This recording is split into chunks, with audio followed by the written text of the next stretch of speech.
Eco Start Stop is a smart, environmentally conscious feature that comes standard on new Mercedes-Benz vehicles. The system will automatically shut off the engine when it's not needed.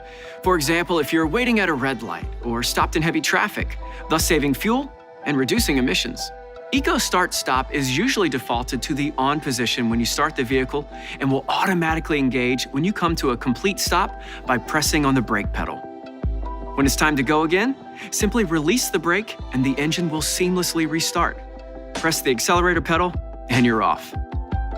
The feature will not stop your engine if the engine temperature is not optimal, if you're on a hill, battery charge is low, or the climate control is needed to maintain a comfortable setting. If you want to turn the Eco Start Stop feature off, simply press the Eco Start Stop button, which, depending on the model, is either located below the ignition button or on the center console. If you want to turn it back on, just press the button again.